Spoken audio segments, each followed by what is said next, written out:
acá en las conversaciones 2021 de la Escuela Latinoamericana de Pensamiento y Diseño Sistémico, que en alianza con la Universidad Austral de Chile, en particular el Instituto de Gestión e Industria y la Escuela de Ingeniería Civil Industrial, pues hemos estado trayendo a través de los medios virtuales para permitir el debate, la conversación en torno a temas que nos resultan de interés y de estudio.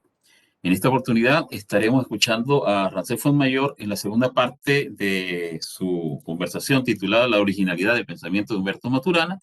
Les recuerdo que la primera parte está en el sitio web www.elabdis.org en conversaciones. Ahí pueden ver aproximadamente 2 horas de video en la que Ramsés estuvo haciendo una introducción a la ruta a la trayectoria del pensamiento que estaba guiando su reflexión en torno a la originalidad del pensamiento de Humberto Maturana.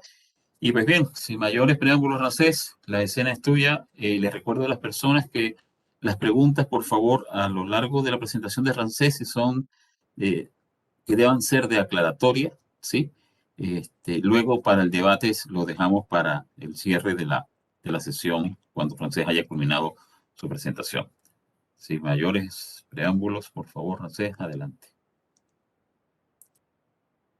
Muchísimas gracias, Alejandro, muy amable. En relación con lo que acaba de decir Alejandro de las preguntas, voy a detener, como hice la vez pasada, cada cierto tiempo la exposición para recibir una o sumo 2 preguntas.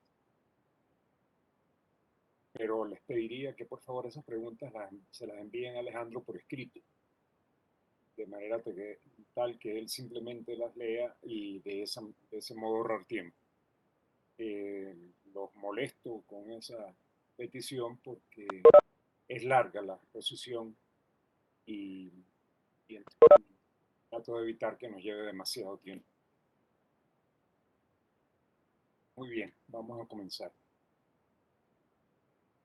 Como les dice Alejandro, pues vamos a tratar la segunda parte de esta charla. En la primera parte,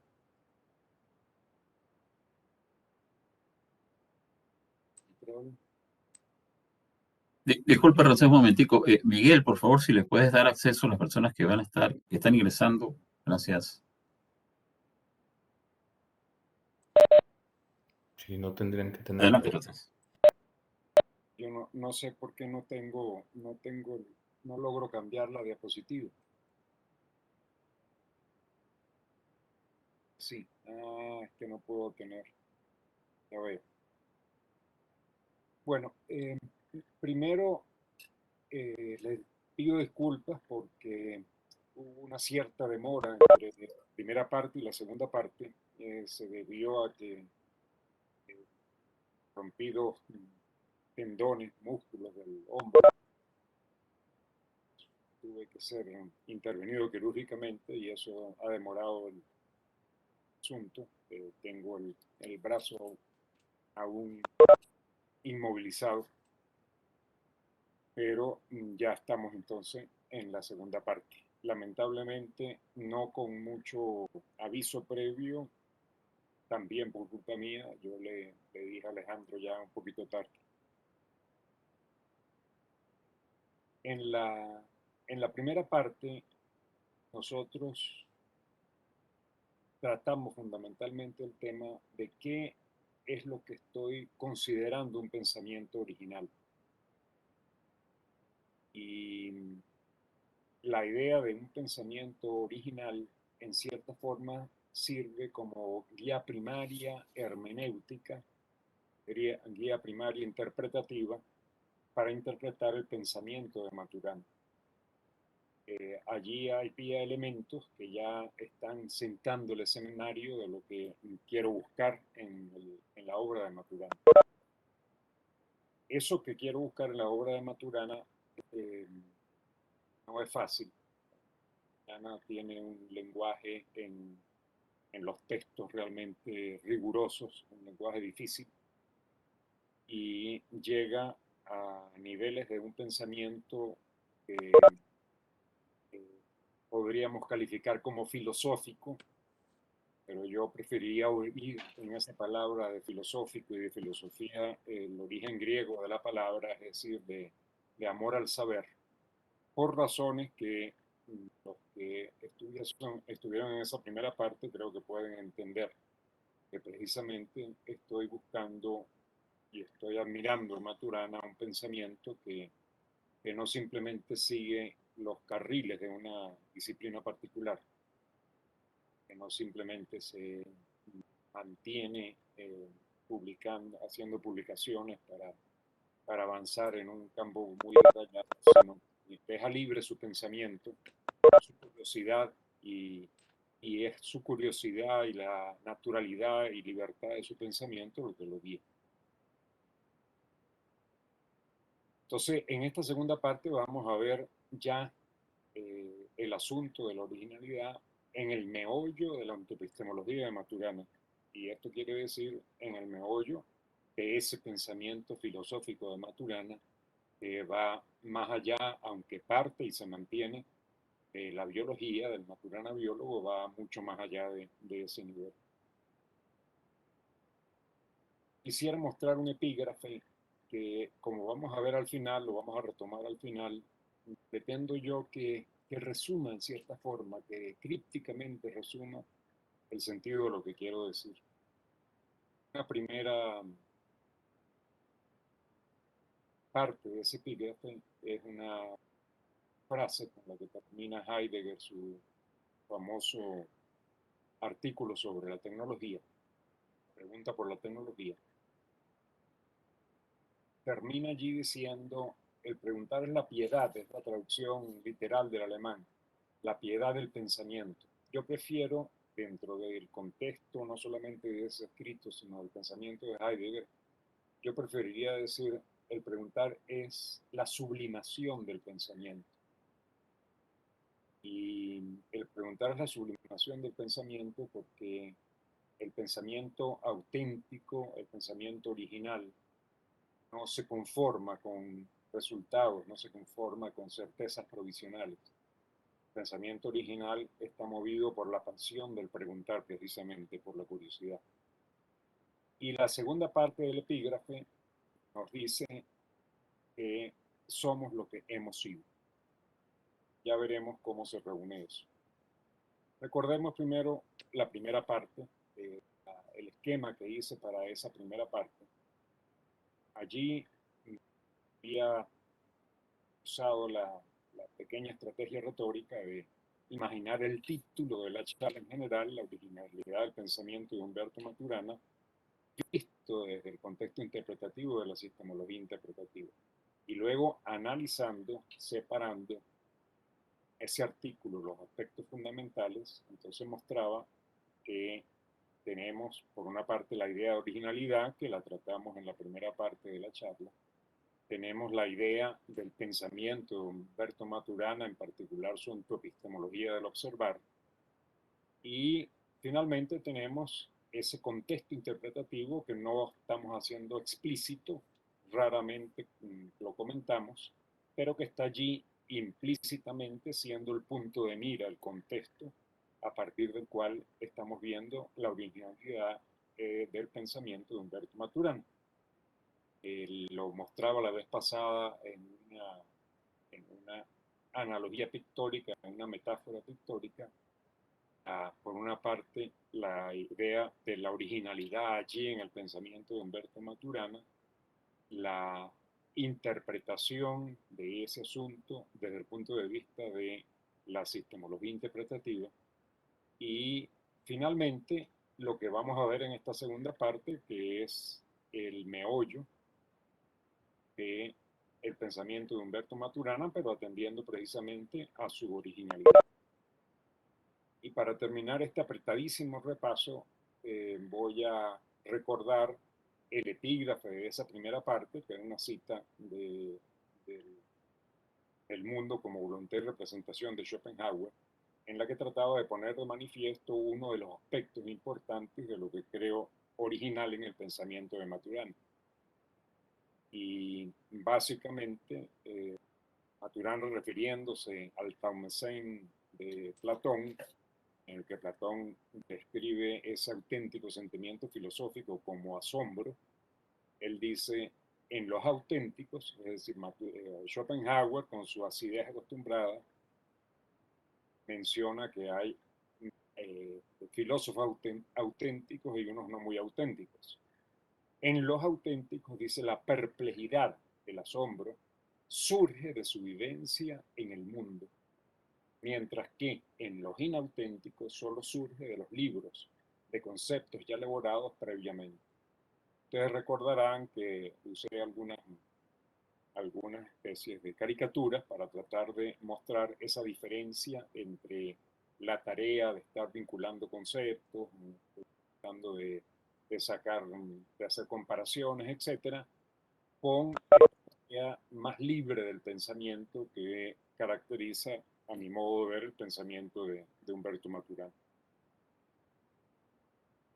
Bien, vamos entonces, hecho ese brevísimo recordatorio de la primera parte, vamos también retomando una idea ya lanzada en la primera parte, a lo que desde mi punto de vista puede ser una pregunta simbólica representativa del camino de investigación ontoepistemológica seguido por Durán.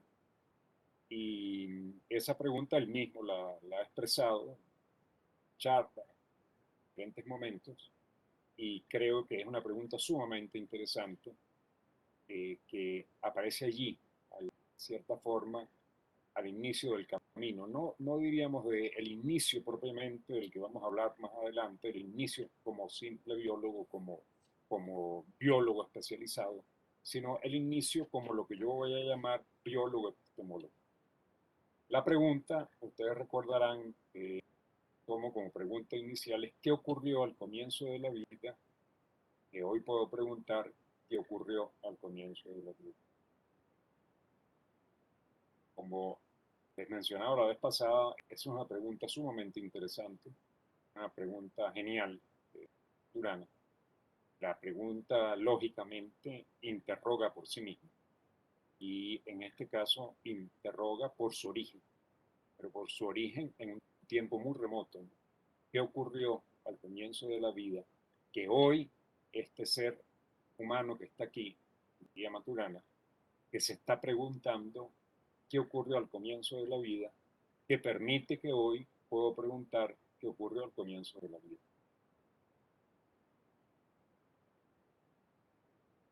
Visto todo el camino inquisitivo seguido por Maturana, y por supuesto desde el punto de mira que lo estoy viendo, no olvidemos que siempre vemos desde un punto de mira, es decir, no hay ninguna mirada absoluta excepto la divina, pero nosotros los humanos siempre miramos en perspectiva, miramos desde un punto de mira. Más adelante vamos a hablar un poco sobre eso.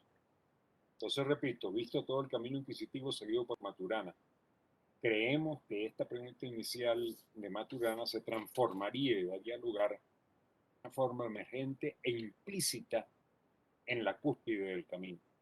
Cuando digo una forma emergente e implícita en la cúspide del camino, estoy subrayando ese emergente e implícita. Y eso es muy importante para mi argumento a lo largo de esta charla. La pregunta no es explícita, Maturana no la hace explícitamente, no tiene esa forma, no se la ha oído en ningún momento explícitamente. Pero yo creo que si uno lee con atención lo fundamental de su obra ontoepistemológica, y si la lee no simplemente por partes y no atendiendo a cada concepto, sino que la lee como un todo y en particular la lee atendiendo el camino inquisitivo que él sigue, y subrayo lo de camino inquisitivo que él sigue, uno puede descubrir que hay una pregunta emergente, pero que se mantiene implícita. Y el que se mantenga implícita y emergente va a ser muy interesante de la manera en que yo lo veo. Muy bien. ¿Cuál es esa pregunta implícita emergente? La pregunta implícita emergente que vemos desde el fondo, desde el terreno de la epistemología interpretativa, es no ya qué ocurrió al comienzo de la vida, que hoy puedo preguntar qué ocurrió al comienzo de la vida, etc.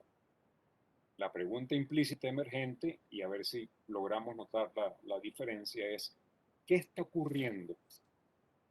¿Qué está ocurriendo en este aquí y ahora? En esta situación vivencial. ¿Qué está ocurriendo? Que puedo preguntar qué ocurrió al comienzo de la vida, que hoy puedo preguntar qué ocurrió al comienzo de la vida, etc. Entonces, ustedes ven que hay una doble recursión. Pero, como vamos a comentar más adelante, el énfasis de la pregunta se traslada. El énfasis inicial de la pregunta de Maturana es qué ocurrió al comienzo de la vida, etc. El énfasis fundamental ahora es qué está ocurriendo, que puedo preguntar. Y eso tiene una consecuencia y una característica muy importante en el pensamiento ontoepistemológico. Muy bien. Vamos a hacer en este punto un paréntesis. Y cuando digo un paréntesis, es un paréntesis en el que pretendo tocar tres puntos diferentes que van a ayudar a documentar, a ilustrar ciertos aspectos que requiero para el argumento principal. Es decir, eh, esos son paréntesis que realmente podrían entenderse como subdiscursos. Son tres ideas, pero son subdiscursos que vamos a requerir para el argumento principal. Y ese argumento principal lo voy a llamar discurrir y vosotros lo voy a llamar subdiscursos o subdiscurrires. Y lo estoy haciendo pensando en cierta forma metafóricamente en la idea de un río que tiene ciertos afluentes. Los afluentes serían el subdiscurso y el discurso principal sería el argumento principal.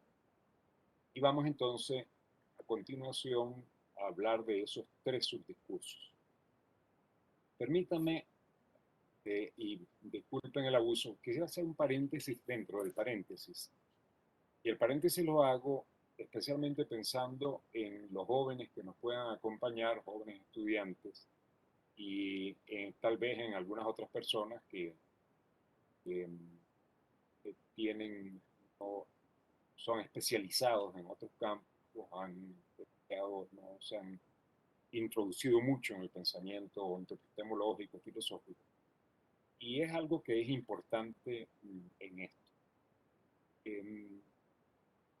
Maturana, en el epílogo, que fue traducido el texto original que mencionamos la vez pasada, y que es el centro de mi estudio en este caso, en el epílogo de ese libro, tiene un comentario lingüístico sobre lo que él llama el pensamiento analógico o ético, le da ese nombre, y el pensamiento vinculado con la causalidad, con las relaciones causales, que llama ingenieril.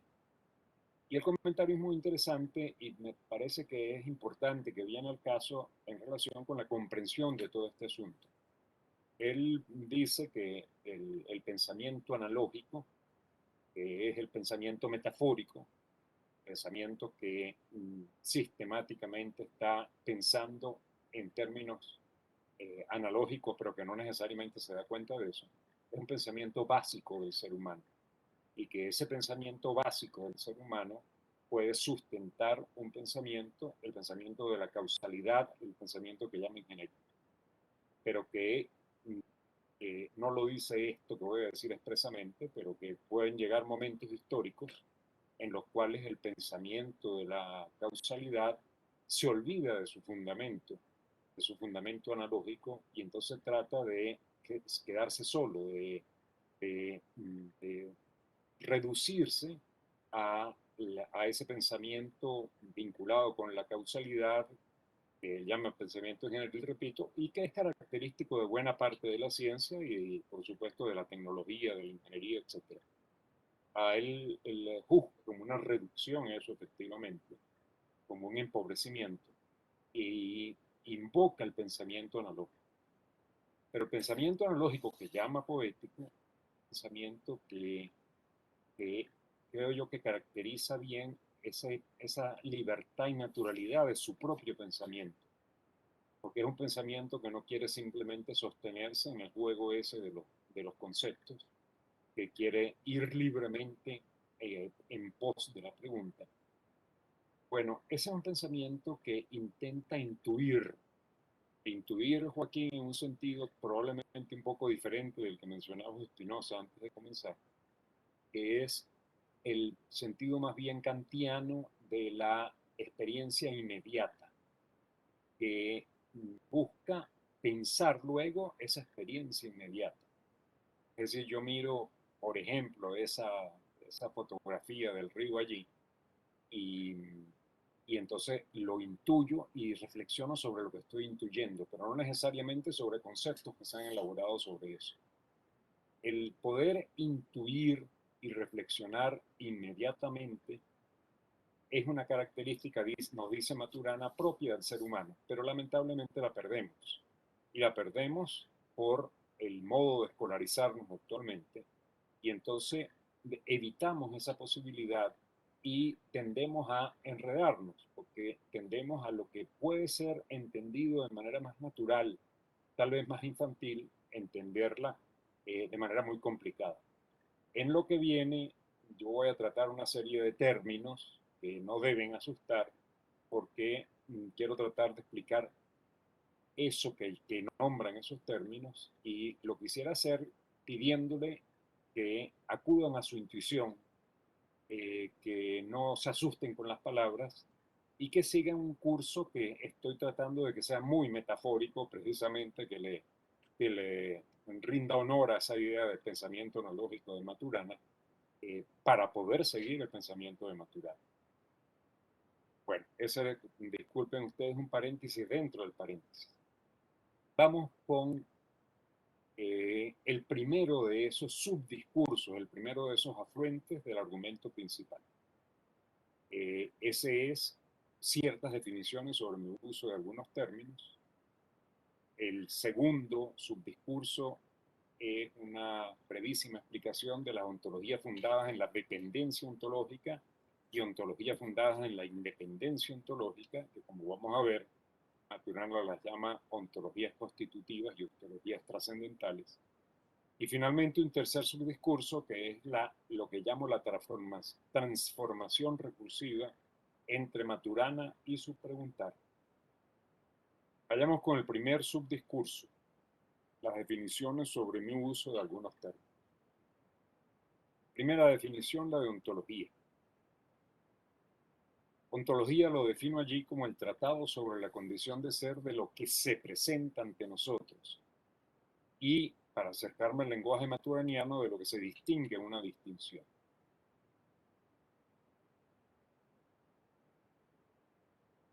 Vamos a no complicarnos la vida con la palabra de ontología, que muchísimas veces, especialmente en terrenos científicos y filosóficos, se reduce a una ontología realista, materialista. Es decir, una ontología que, como vamos a ver más adelante, está fundada en la independencia ontológica. Se dice con mucha frecuencia que la ontología es un tratado de la realidad tal como la realidad es, independientemente de nosotros. La ontología no tiene por qué tener esa sola connotación. Es decir, es cierto, puede haber una ontología realista, materialista, aún en su extremo, pero lo que estoy llamando ontología es simplemente el tratado sobre la condición de ser de cualquier cosa que sea. Cuando digo la condición de ser, imagínense la condición de ser de una piedra, la condición de un árbol, la condición de la persona amada, la condición de un sentimiento, la condición de la sensación de hambre, cualquier cosa que se presente, es decir, que se ofrezca ante nosotros, la condición de ser de eso en general, eso lo trata la ontología. lo que diríamos en un lenguaje más cercano al de Maturana y también al de la epistemología interpretativa es cualquier cosa que se distinga en una distinción. Eso es lo que estoy llamando ontología. Lo que llamo epistemología es simplemente el tratado sobre la posibilidad y modalidad del conocimiento de lo que se presenta ante nosotros, independientemente de que uno lo juzgue como independiente ontológicamente o no. Es decir, que exista por sí mismo o no. Ontoepistemología es la síntesis de una ontología y una epistemología. Alguien la vez pasada me preguntaba por qué hablaba de ontoepistemología. Y hablo de ontoepistemología porque una vez que nos adentramos en una ontología, en una epistemología, y especialmente lo hacemos sin tomar un partido realista, descubrimos que es muy difícil la separación de ambas, porque bajo la conciencia de una epistemología eh, depende la conciencia depende de lo que se conciba como la condición de ser de lo que se conoce. Es decir, ahí debajo, allí en el fondo, aunque no lo veamos explícitamente, cuando trato cualquier asunto sobre la posibilidad del conocimiento, ya tengo un cierto juicio, una cierta preconcepción sobre la condición de ser de lo que es. Y por otra parte, una ontología pues tiene un carácter cognoscitivo. Entonces es difícil que haya una separación clara, un borde claro entre ontología y epistemología, a pesar de que podemos abstraer, ¿no? A pesar de que podemos hablar de aspectos ontológicos y aspectos ontoepistemológicos. Otra definición, la ontología fenomenológica. Y llamo ontología fenomenológica el tratado sobre cómo se presenta lo que se presenta. Es decir, ya no simplemente sobre lo que se presenta, sino sobre cómo se presenta lo que se presenta.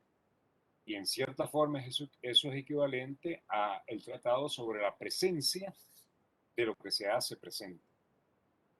Vamos a hablar un poquito más adelante sobre eso que estoy diciendo, lo que una ontología fenomenológica que está caracterizada por una actitud fenomenológica, y quisiera comentar sobre eso porque va a tener importancia particular en mi argumento sobre la originalidad del pensamiento de Maturana y al clímax de ese argumento al que quiero llegar. Bueno, finalmente, una ontoepistemología fenomenológica, pues simplemente la síntesis de una ontología fenomenológica y una epistemología fenomenológica. Bien, vamos entonces a comentar un poco sobre lo que les decía hace un momento, sobre lo fenomenológico de una actitud fenomenológica. Es decir, el que esté provisto de una actitud fenomenológica. Y para eso quisiera hacer una breve ilustración metafórica. Continúo con las metáforas, con las analogías. Y en esa ilustración metafórica quisiera recordar una comparación entre la pintura medieval, que carece de perspectiva, sin perspectiva, y la introducción del perspectivismo en la pintura renacentista. Esto que ustedes tienen aquí, San Jorge matando al dragón, o una de las tantas versiones de San Jorge matando al dragón, es una pintura típicamente medieval. Ustedes pueden observar allí, no hay perspectiva. Hay diferentes personajes. Los diferentes personajes tienen diferentes tamaños dependiendo de su importancia, de la importancia que le quiera dar el pintor. Y todos están básicamente en un mismo plano. Y en este caso casi en una especie de collage. Eso, repito, es una perspectiva, una pintura sin perspectiva. Es una pintura en la que no está atendiendo realmente cómo se presenta lo que se presente, sino está atendiendo solamente a conjuntos de lo que se presenta. Ese es un modo en el que muy buena parte del pensamiento actúa. Es decir, muy buena parte del pensamiento no está pensando cómo se presenta lo que se presenta. En cambio, en una pintura con perspectiva, como las introducidas en el Renacimiento, por ejemplo, esta de Rafael, la Escuela de Atenas, Escuela de los Filósofos, allí hay perspectiva. ¿Sí? Y de allí en adelante, es en diferentes obras pictóricas con perspectiva. Allí no simplemente se están mostrando esa serie de personajes, los filósofos allí, sino que además se está mostrando cómo aparecen los filósofos allí. Uno puede después analizar y decir, por allí está Platón, por allá está Aristóteles, etcétera, y dibujar a Platón y Aristóteles aparte, pero como se presenta uno, lo que se le presenta es bajo un modo particular. Y se presenta bajo un modo particular porque hay un punto de mira, porque necesariamente hay un punto de mira. Es decir, toda perspectiva oculta un punto de mira desde el cual se mira. Entonces, el enfoque fenomenológico quiere ver las cosas en perspectiva, es decir, cómo se presenta. Ahora, como decía hace un momento, el punto de mira es implícito y no es fácil hacerlo explícito simultáneamente. Mejor dicho, es imposible hacerlo explícito simultáneamente, a menos que se tenga una estrategia como la que voy a mostrar ahora. Pero sí se puede hacer el intento adicional de poner de manifiesto el punto de mira. Y ese es un intento adicional que también forma parte de la mirada ontológica, fenomenológica. Para ilustrar ese intento adicional de poner de manifiesto el punto de mira, me voy a servir de otra pintura famosa, en este caso es de las Meninas de Velázquez, porque es una pintura sumamente interesante. En esta pintura, ustedes tienen allí a las Meninas, tienen a la izquierda a Velázquez pintando algo, tanto las meninas como la princesa, la infanta en este caso, están mirando lo que Velázquez pareciera estar pintando. No sabemos qué está pintando Velázquez, pero nosotros y el pintor pareciera estar viendo en la escena desde el punto de mira de eso que está pintando Velázquez. Y tiene Velázquez la genialidad de colocar además en su perspectiva aquello que está siendo pintado y que está mirando el cuadro. Y eso está en el fondo en un pequeño espejo. Allí están los observadores observados. Es decir, allí está digamos, metafóricamente el punto de mira, están viendo la pintura, pero están siendo observados por toda la perspectiva, por todo lo que se está mostrando el cuadro de Velázquez, en el que de paso se incluye el mismo. Es decir, es un cuadro autorreferencial con una doble autorreferencialidad. Y simplemente por expresión metafórica nos ayuda a pensar, a intuir lo que significa esta idea de poder incluir el punto de mira en la perspectiva, sin perder la perspectiva. Entonces, como decíamos, aunque puede ser muy difícil, se puede hacer el intento adicional y eso precisamente es equivalente a intentar poner de manifiesto el contexto interpretativo que hace posible lo que se presenta del modo como lo hace. Bien, con eso, con ese primer subdiscurso, con esa primera aclaratoria sobre el uso de 6 altos términos, y en particular sobre la aclaratoria sobre lo que significa una ontología fenomenológica, por lo menos el modo como yo lo estoy usando el término, vamos a ir al segundo subdiscurso que está vinculado con el anterior. Y el segundo subdiscurso es el que muy rápidamente va a comentar sobre las ontologías fundadas en la dependencia ontológica y ontologías fundadas en la independencia ontológica. Y las ontologías fundadas en la dependencia ontológica es lo que Maturana llama ontologías constitutivas. Las ontologías fundadas en la independencia ontológica es lo que Maturana llama ontologías trascendentales. Maturana no usa ese término de dependencia e independencia ontológica. Voy a aclarar lo que llamo dependencia ontológica e independencia ontológica. Dependencia ontológica supone que la condición de ser de cualquier cosa que sea el caso, que es una distinción, depende esencialmente de algo. Es decir, cuando digo depende esencialmente de algo, quiero decir que no puede ser sin ese algo. que su condición de ser es dependiente de ese algo.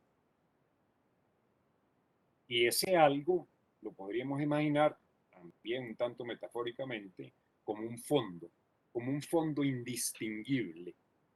Maturana allí habla del observador y más precisamente del acto de observación. Ese acto de observación no aparece ni va a aparecer en la distinción, aunque se puede tratar de indagar, ya lo decía con la metáfora de la pintura de Velázquez, se puede tratar de indagar adicionalmente sobre eso que permite la distinción. Pero en todo caso, la distinción se realiza sobre un fondo que a su vez es indistinguible. Pero la distinción depende, para ser, depende de ese fondo. Es decir, depende esencialmente de un fondo indistinguible. Y para poder explicar esta idea del fondo indistinguible, de la distinción, permítame de nuevo incursionar en terreno metafórico, en este caso pictórico. Para ello le pido que imaginemos lo siguiente. Ustedes ven en esta diapositiva un letrero que está escrito que habla sobre el mismo letrero, es decir, un letrero autorreferencial. Dice, este letrero está escrito sobre un fondo blanco.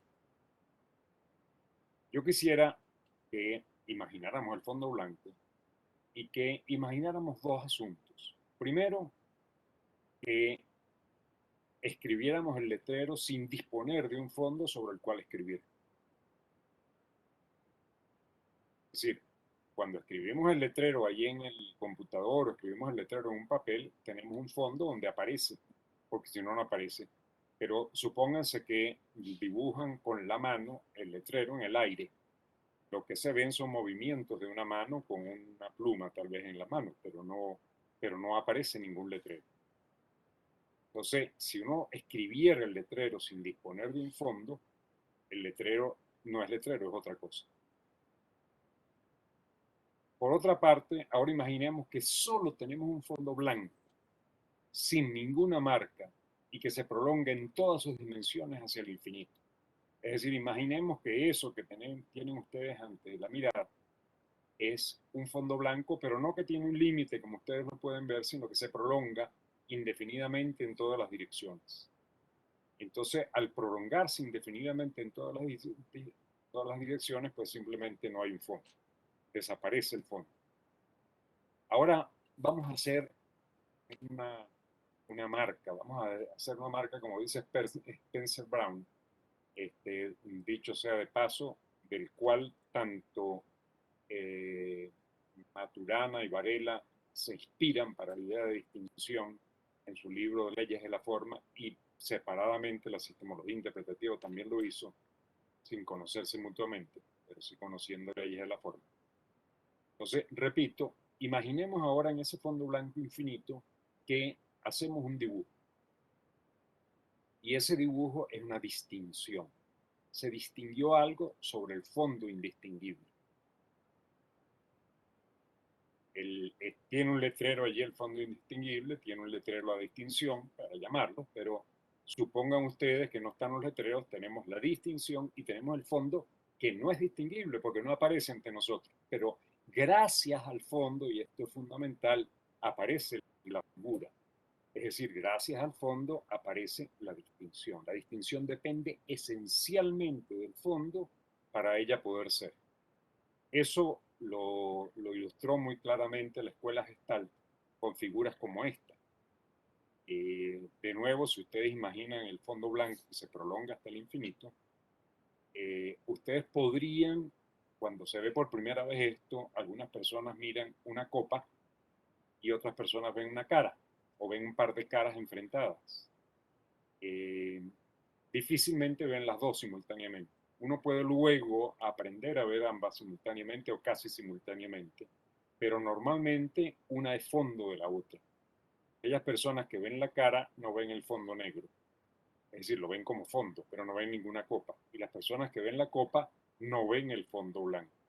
Eso creo yo que ayuda a ilustrar esa idea de distinción y fondo indistinguible.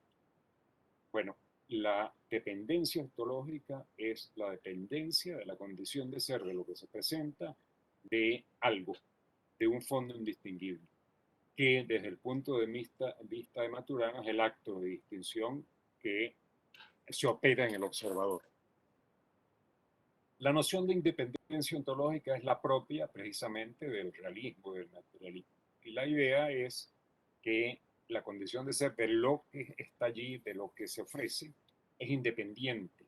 Es decir, puede depender circunstancialmente de fuerzas, del aire, de lo que quieran, pero en su condición de ser es independiente. Ella existe por sí misma. Existe independientemente de que haya acto de observación, de que haya observador, ella existe. Esa es la idea básica implícita que tiene la mayor parte de la ciencia y, por supuesto, la mayor parte, si no toda la tecnología, ingeniería, etc. Es decir, está fundado, aunque no lo piensa explícitamente, en una noción de independencia ontológica. Supone que las cosas están allí, independientemente de nosotros, y que nosotros podemos acercarnos con nuestro conocimiento a esa condición de ser independiente de las cosas.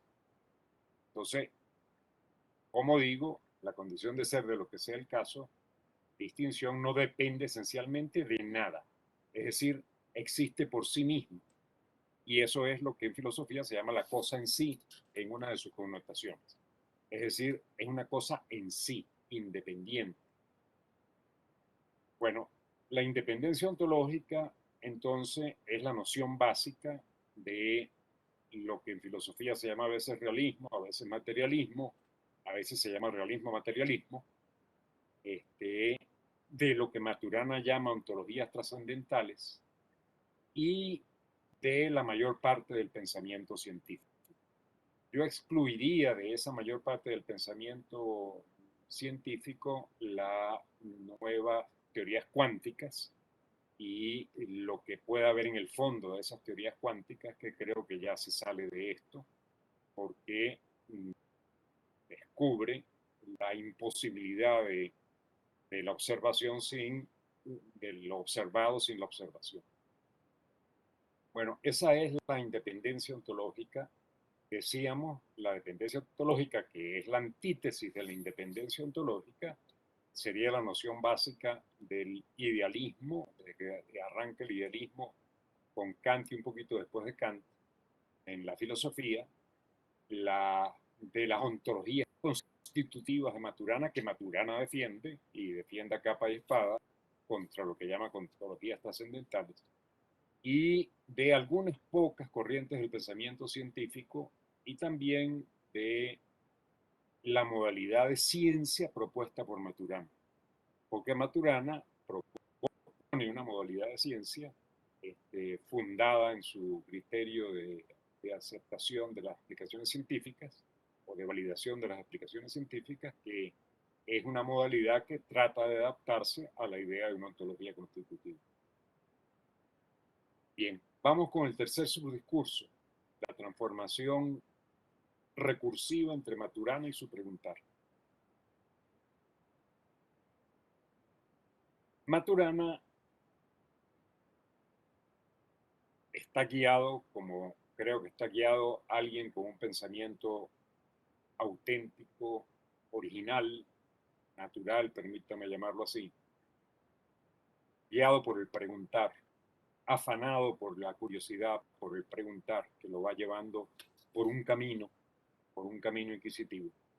Pero Maturana, en la medida en que va pasando por ese camino, transforma el sentido de su preguntar. Pero además, y esto es muy interesante, el sentido de preguntar transforma a Maturana. Es decir, que Maturana y el sentido de su preguntar se dan una recursión de ese tipo que yo llamo recursividad esencial, en la cual uno transforma al otro y en un momento dado uno no puede ser sin el otro. Vamos a ver que eso es la forma lógica de lo que Maturana llama el acoplamiento estructural. Y para pensar un poco en esa transformación de Maturana, recordemos una analogía que habíamos hecho ya en la primera parte, que es el de un atleta.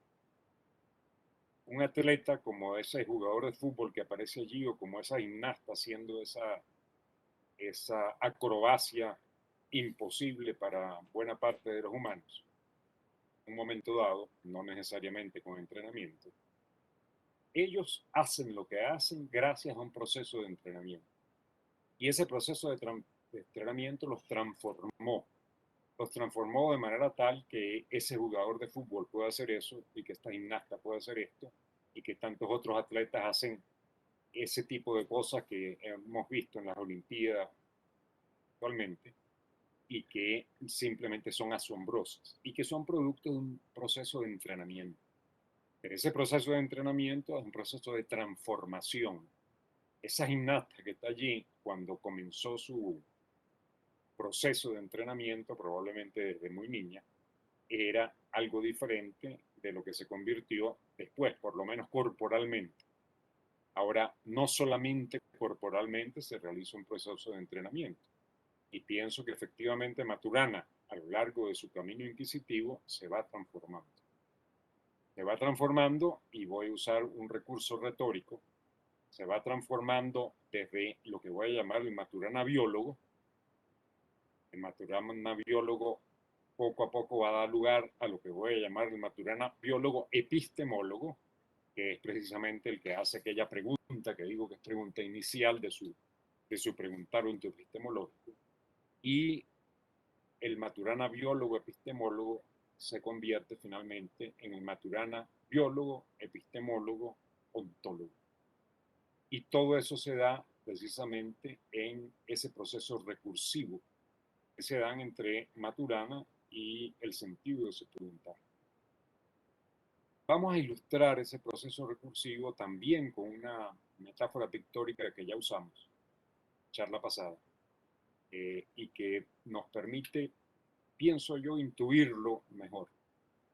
Esa metáfora pictórica era aquella que se refería a la mirada de y en la escena cinematográfica, es decir, es como cuando estamos embebidos viendo una película o una obra de teatro, estamos simplemente volcados absolutamente hacia lo que estamos viendo, estamos como si estuviéramos viviendo lo que está ocurriendo en esa pantalla que no la vemos, no vemos la pantalla, estamos adentro de lo que está ocurriendo. Esa es una primera mirada.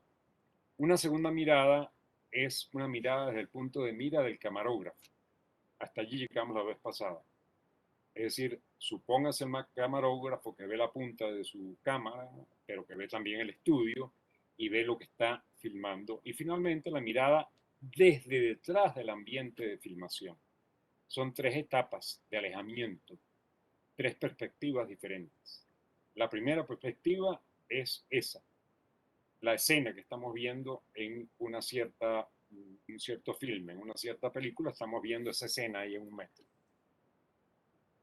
Esa pregunta, esa escena allí, esa primera mirada, sería equivalente a la pregunta ¿qué ocurrió al comienzo de la vida?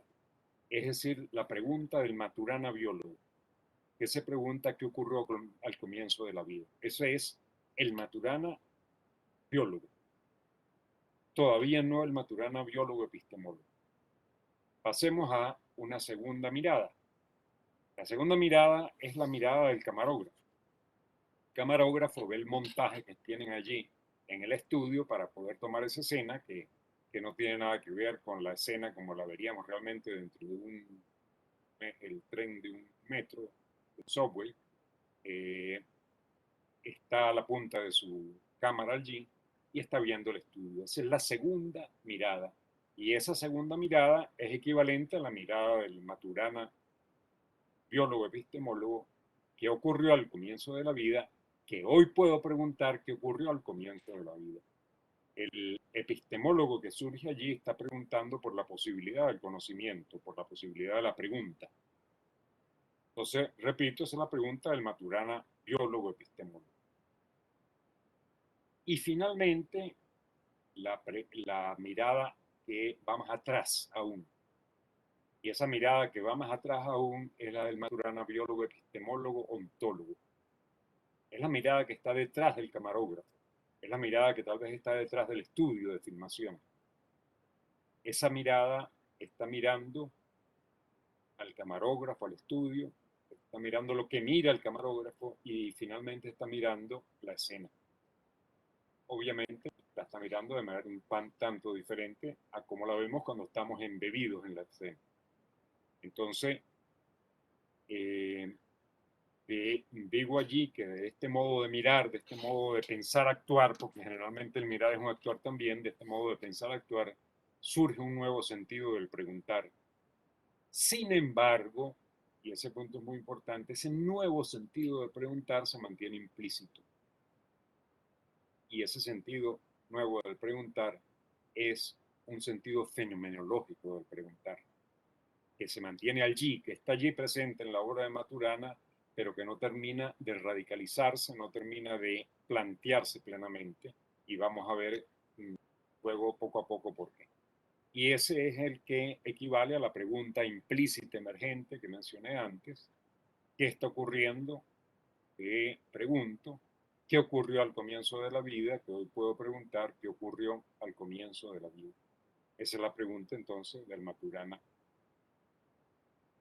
biólogo, epistemólogo, ontólogo. Y con eso llegamos al final de nuestro largo paréntesis de los tres afluentes y volvemos al discurrir principal, volvemos a nuestro argumento principal. Quisiera aquí detenerme un momento para preguntar, pedir alguna pregunta, una aclaratoria. No sé si Alejandro ya tiene anotado alguno.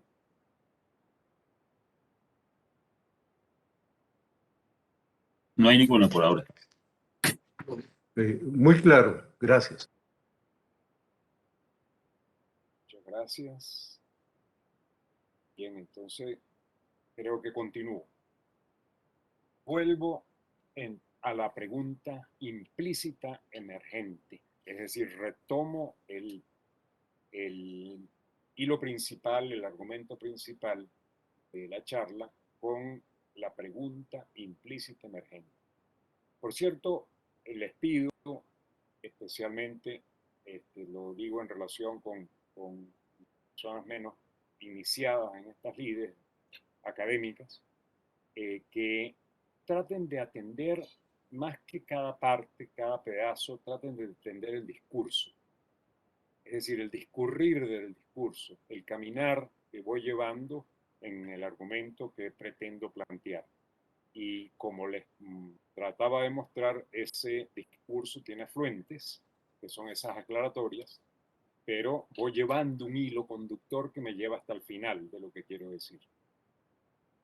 Retomo entonces, volvemos a la pregunta que voy a llamar pregunta fenomenológica ahora, y esa pregunta fenomenológica es emergente pero implícita del Maturana biólogo, epistemólogo, ontólogo. Esta pregunta, a mi modo de ver, representa, aunque sea implícita y emergente, pero yo creo que está allí claramente, que está allí para la interpretación, para el estudio hermenéutico del pensamiento de Maturana, representa el punto cúspide de ese original camino inquisitivo que emprendió Maturana. Sin embargo, su pensamiento implícito da lugar a una tensión dialéctica que toma la forma de antinomia, es decir, toma la forma de dos discursos que ante la mirada de quien los está pronunciando son igualmente válidos, pero que sin embargo son contradictorios. Maturana explícitamente no declara esa contradicción, pero es obvio que está allí.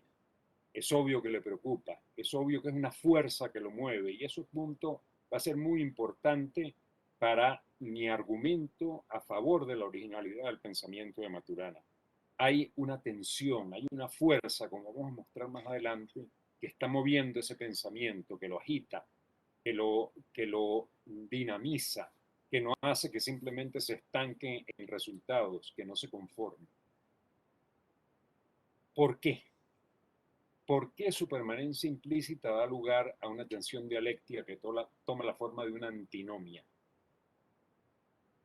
Vamos a tratar de comenzar explicando en un lenguaje no maturaniano la pregunta esta de la nueva pregunta, la pregunta implícita emergente. Vamos a imaginar allí que esa pregunta tuviera algo así como dos cáscaras, dos envolventes. Vamos a tratar de explicar el sentido de la cáscara externa, que ahí está dibujada en azul, y es la que hace énfasis en qué está ocurriendo, y la cáscara interna, que está dibujada en negra, que hace énfasis en qué ocurrió al comienzo de la vida, etc. Y pensemos un poquito en ambas cáscaras y qué significan ellas, esas envolventes o cáscaras. La envolvente interna es la pregunta del biólogo epistemólogo. Y esa pregunta del biólogo epistemólogo lo encamina a Maturana, así como cuando uno encamina a una persona que le dice cómo llegar a una cierta dirección. Encamina a Maturana a un dominio ontológico. Esa es la envolvente biológico-epistemológica de Maturana. Y hay una segunda envolvente, una cáscara envolvente, que es la ontológica fenomenológica. Ahora, noten ustedes que el énfasis en las cáscaras ontológicas fenomenológicas se transfiere al que está ocurriendo. Es decir, se transfiere a la situación vivencial. Realmente está preguntando por qué pasa en esta situación vivencial, en cualquier aquí y ahora, en cualquier acto de distinción, diría Maturana, que pregunto qué ocurrió al comienzo de la vida, que hoy puedo preguntar, etc. Es decir, la pregunta qué ocurrió al comienzo de la vida, que hoy puedo preguntar, le ocurre, como veíamos, a la escena de la cinematográfica, que queda en un plano un poco más alejado y ahora podemos ver el estudio. O mejor dicho, en este caso ya habíamos llegado atrás. Podemos ver el estudio y los camarógrafos. Entonces, el énfasis se transfiere allí.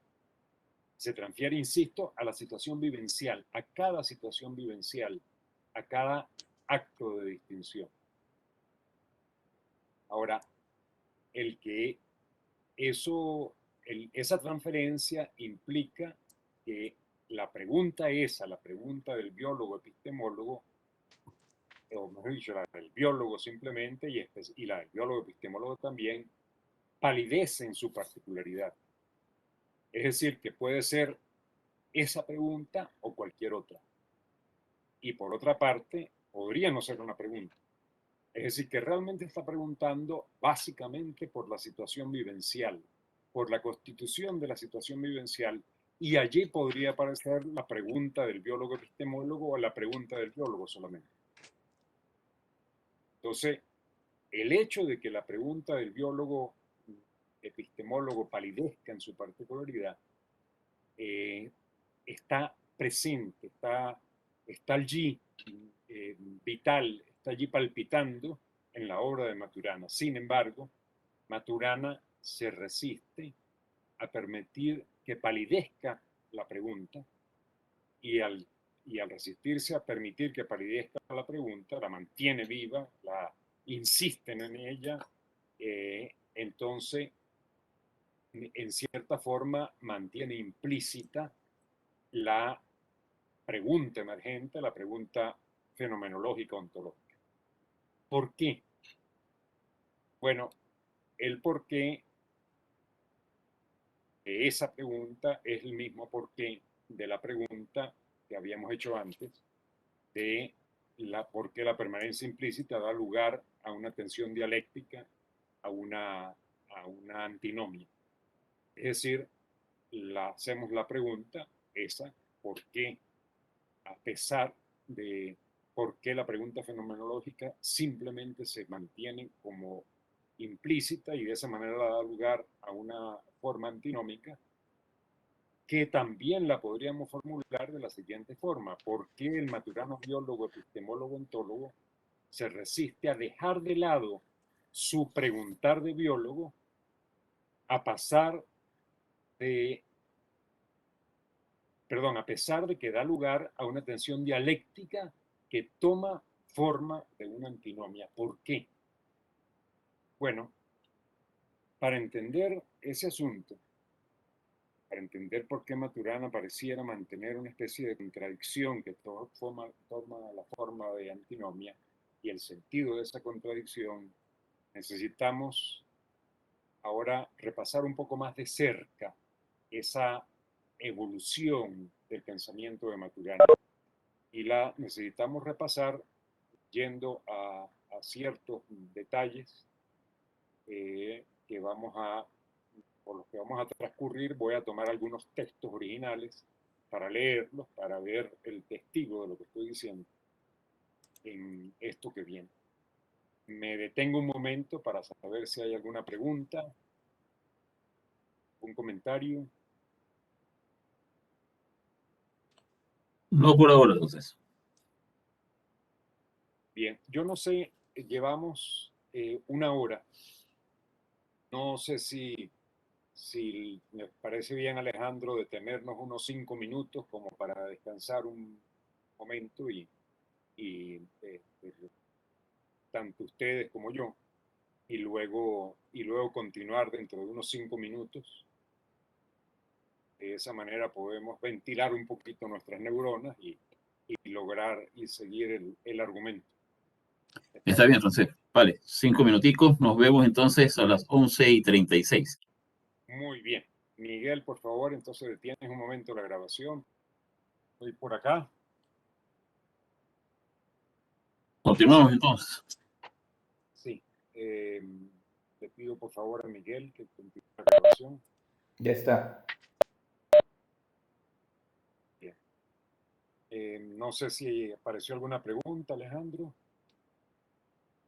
No, no hay nada. Muy bien. Listo. Listo, continúo.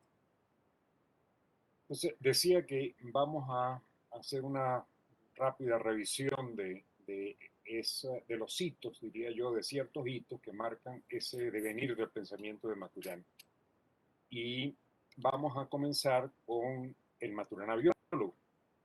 Y ese joven biólogo Maturana, en 1950, publica, junto con otros colegas del MIT, el Instituto Tecnológico de Massachusetts, un artículo que da cuenta de un experimento realizado con unos sapos.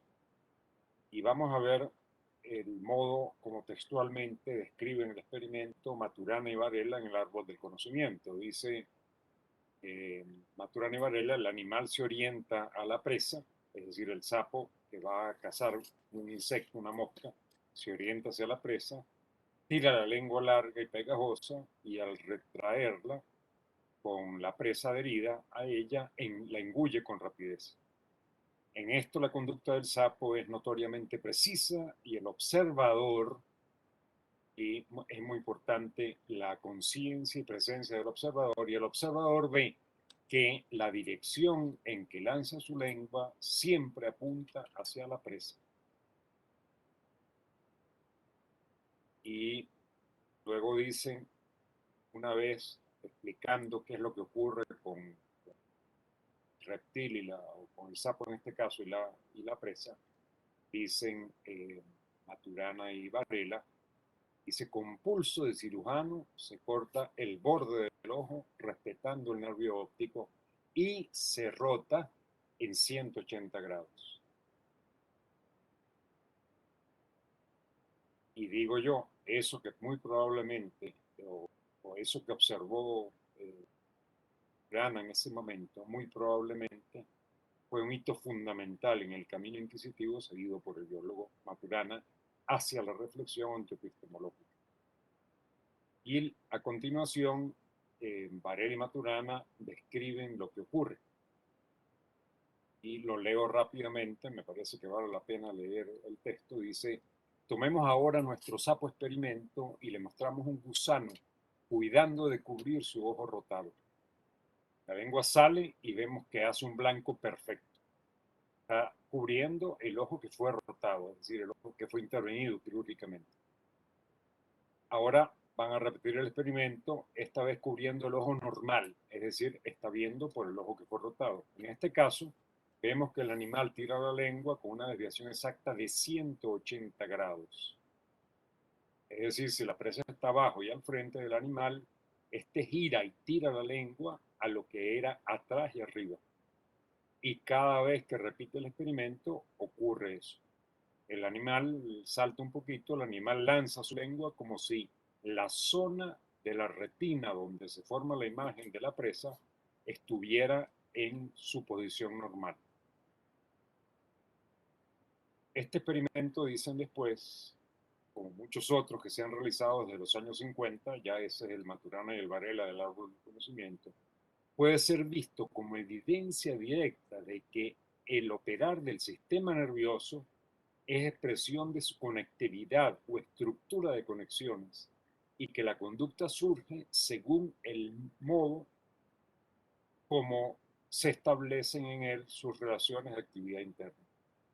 Y este punto, esta observación es muy importante porque ella mantiene en sí, primero, una idea de lo que llaman determinismo estructural Maturana, y luego el concepto clave estrella, que es el de acoplamiento estructural, muy vinculado con lo de determinismo estructural.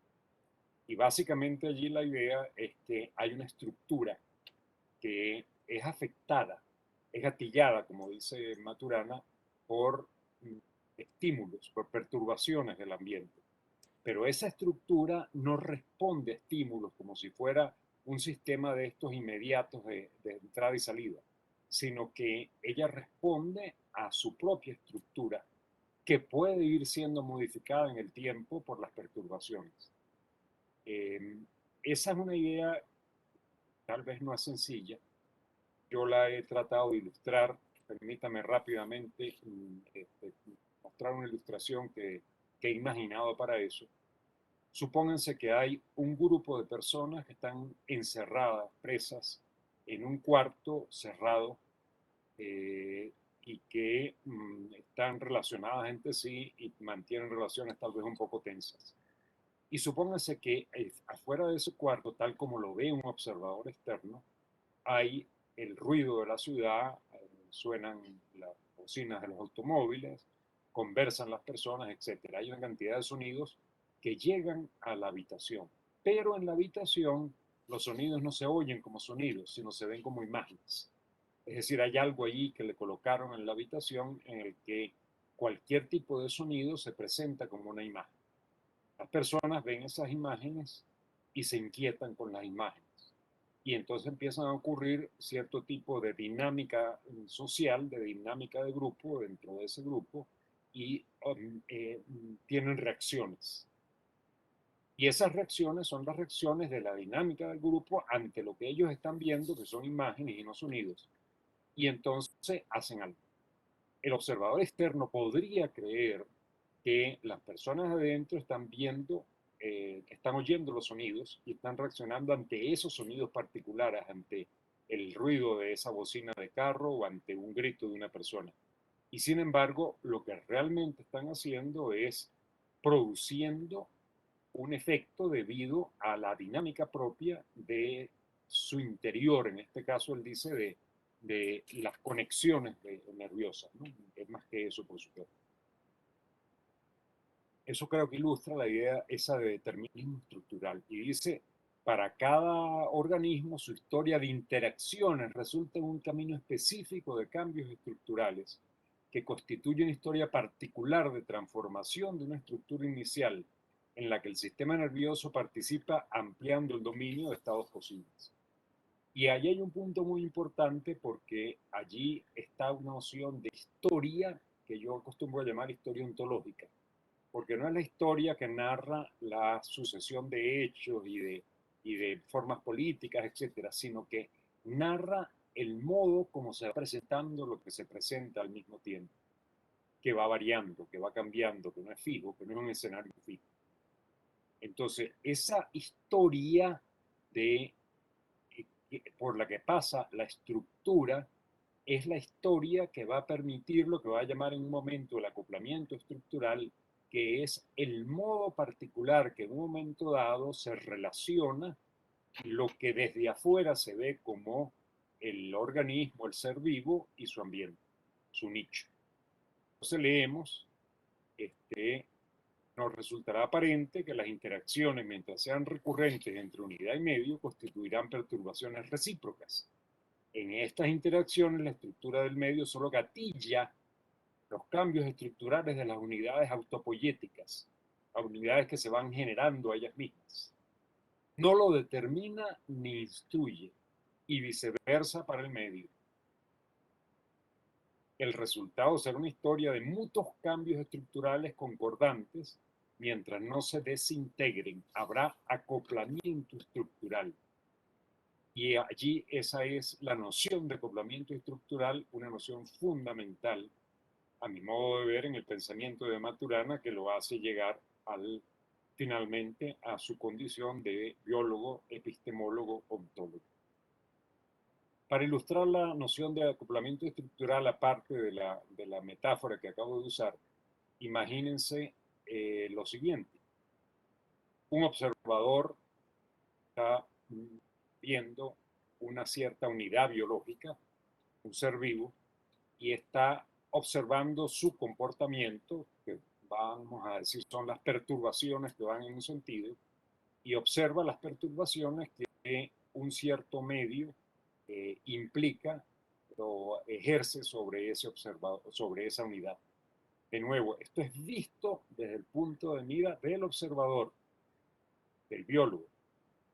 Está viendo eso que está allí. Pero resulta que para la unidad, para el ser vivo en particular, sea humano o sea no humano, lo que allí se presenta es algo que no tiene que ver necesariamente con lo que está viendo el observador. Puede ser que se parezca, puede ser que no, puede ser que sea muy, muy diferente de lo que el observador hace. Eso que está viendo, que yo lo pongo como un ojo y una pequeña pata de animal, no es algo que está observando como observamos los humanos, es algo con lo cual estar interactuando. Y Maturana y Varela hacen énfasis en esa interacción, que se trata de una interacción, de una relación interactiva, no simplemente de una observación. Ahora, a todo esto se le agrega el otro plano de la escena cinematográfica que decíamos antes, y es un plano en el cual el observador del observador y de la observación ve todo esto, que es el Maturana biólogo, epistemólogo, ontólogo. Es decir, que el Maturana biólogo, epistemólogo, ontólogo, está siendo consciente del acoplamiento estructural a pesar de que está viendo la unidad y el medio en su interacción. Entonces, representado esquemáticamente, hay interacciones, perturbaciones recíprocas entre unidad y medio visto desde el punto de mira del observador. Dice Varela y Maturana, toda entidad o sistema surge así en la conservación de las relaciones que lo definen. Perdón, esto no es de Varela y Maturana, esto es de Maturana. Toda entidad o sistema surge así en la conservación de las relaciones que lo definen, y con ello surge el medio que lo hace posible. Es decir, que surge así como resultado de una historia de acoplamiento estructural que da lugar al estado presente. Pero el medio no surge como un constructo, es decir, no es simplemente que se mira, sino como un ámbito interaccional que aparece de la nada. Y ese es un punto retórico muy importante. El medio aparece de la nada, junto con el sistema que allí en adelante lo contiene y que también aparece de la nada. Y aparece de la nada porque si lo estoy viendo en ese instante, pareciera aparecer de la nada, porque el único modo de entenderlo es atendiendo a su historia de transformación que da lugar a su propia transformación y la transformación de su realidad, entre comillas, de lo que se le presenta. Y un poquito más adelante, dice Maturana, en la experiencia del observador que hace la distinción sistema y medio surgen desde la nada, desde lo que antes no es antes de su distinción. Es decir, que se dan la distinción. Finalmente dice, llamo acoplamiento estructural a esta coherencia estructural dinámica que ocurre en el curso del devenir estructural de un sistema en la conservación de su organización y su adaptación al medio. Bien, eso que está allí, esa especie de conclusión que estoy colocando allí, pienso que abre el camino, pavimenta el camino hacia lo que finalmente son las ontologías constitutivas, o contiene ya las ontologías constitutivas. Se llega de ese modo entonces a el dominio de las ontologías constitutivas, y allí dice directamente Maturana, en el dominio de ontologías constitutivas, todo lo que el observador distingue se constituye en su distinción, incluyendo al observador mismo, y es como se constituye allí. Eso es denso, es fundamental, define en una cápsula lo que está llamando ontologías constitutivas. Todo lo que el observador distingue se constituye en su distinción, en su acto de distinción, incluyéndose a sí mismo, al observador, y es como se constituye allí. Es decir, todo lo que se constituye, todo lo que ocurre, ocurre en este acto de distinción ante mí como observador, pero al mismo tiempo aparece el observado como producto del acto de distinción. Y ese es el Maturana biólogo, epistemólogo, ontólogo. Y eso que está diciendo claramente está mostrando la emergencia de la pregunta que llamé pregunta fenomenológica, está mostrando que está allí, está mostrando su carácter implícito, aunque Maturana no la formule explícitamente.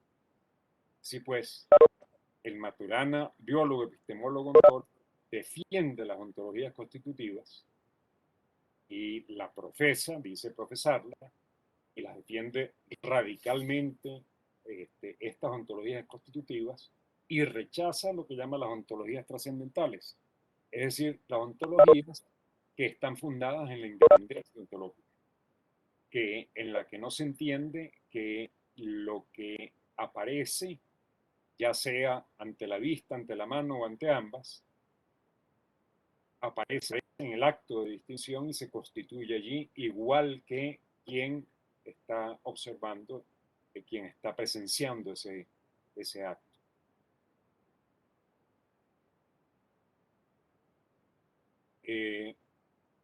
Por eso, repito, lo que dice Maturana, todo se constituye en el acto de distinción. Y yo subrayo todo. Todo se constituye en el acto de distinción. ¿Qué implica eso? Que la pregunta, ¿qué ocurrió al comienzo de la vida? Que hoy puedo preguntar, se constituye en el acto de distinción. Pero también se constituye en el acto de distinción su posible respuesta. Y dice un poco después Maturana, más aún, en este dominio de las ontologías constitutivas, cada dominio de explicaciones como dominio de realidad es un dominio en el cual las entidades del observador que lo constituye, y como tal es un dominio ontológico. Es decir, que las explicaciones posibles, por ejemplo, la del origen de la vida, o la explicación neurofisiológica, o la explicación de qué está ocurriendo en este momento entre las neuronas que se están conectando, surge como explicación. Y dice un poquito después, y surge como explicación en la situación vivencial. El observador surge en la praxis del vivir en el lenguaje y se encuentra de hecho a sí mismo en la experiencia del ocurrir, lo cual es anterior a cualquier reflexión o explicación. Es decir, que para que ocurra una explicación, para que se ocurra la pregunta o la respuesta por el origen de la vida, para que ocurra la explicación neurofisiológica, tiene que ser primaria la situación vivencial en la que podría ocurrir o no podría ocurrir, es decir, no es necesaria.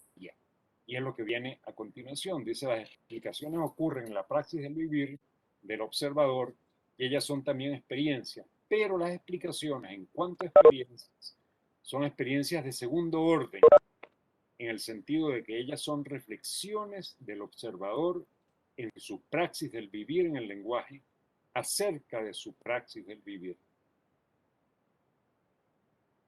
Y continúa, en este contexto, la realidad no es una experiencia, es un argumento en una explicación.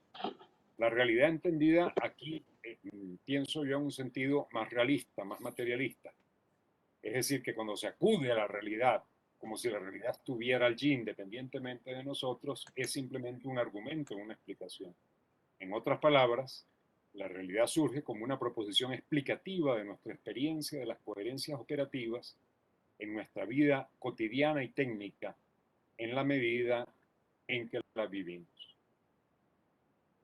Bueno, todo esto implica que todo ocurre en una situación vivencial. Implica que la pregunta del biólogo epistemólogo ocurrió al comienzo de la vida, que hoy puedo preguntar qué ocurrió al comienzo de la vida, se transforma en la pregunta fenomenológica, en la pregunta que está ocurriendo, que puedo preguntar qué ocurrió al comienzo de la vida, etc. Es decir, retrocede un paso, va detrás de las cámaras y del estudio y observa toda la escena. Pero observa toda la escena haciendo énfasis en qué está ocurriendo, o dicho de otra manera, cómo se presenta lo que se presenta.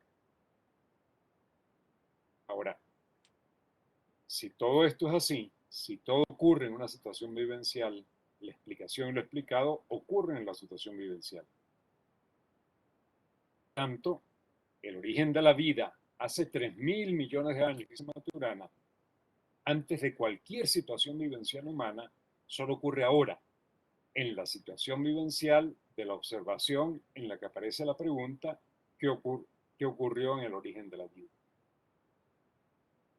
Y noten ustedes que estamos ante una paradoja, porque lo que ocurrió hace 3.000 millones de años, dice Maturana, o diría Maturana implícitamente, no lo dice abiertamente, pero por lo que dice antes se deriva claramente que está constituyéndose como se constituye además en una cierta distinción, en esa que en este momento le ocurre a quien se pregunta qué ocurrió al comienzo de la vida y trata de decirlo además. Cuando lo dice, está hablando de un momento, de una situación que está fuera de la situación y está suponiendo que está fuera de la situación. Entonces, allí parece haber una paradoja con el tiempo. Pero resulta que Maturana no renuncia a su preguntar y explicar biológico y fisiológico. Es decir, Maturana, a pesar de esto, a pesar de ganar conciencia de esto, no renuncia a que la fundamentación de su pensar sea biológica originalmente. No renuncia a seguir preguntando y explicando de manera biológica y fisiológica. Y sin embargo, el preguntar y explicar está fundado implícitamente en la independencia ontológica. Es decir, que Maturana no renuncia a ese preguntar, pero ese explicar especialmente y ese preguntar está fundado implícitamente en la suposición de que allí había un mundo independientemente de mí hace 3.000 millones de años, de esta situación vivencial, de este acto de distinción, que me va a explicar qué ocurrió al comienzo de la vida. Y eso requiere independencia ontológica. Por tanto, al no renunciar, parecía estar implícitamente fundado en una ontología trascendental. Y resulta que una ontología trascendental es lo contrario de una ontología constitutiva, es decir, es la antítesis de una ontología constitutiva que defiende Maturana. Entonces, ¿qué ocurre aquí? Por una parte, el biólogo Maturana defiende las ontologías constitutivas, rechaza las ontologías trascendentales, pero por otra parte mantiene su preguntar y explicar biológico y fisiológico, que está implícitamente fundado en ontologías trascendentales.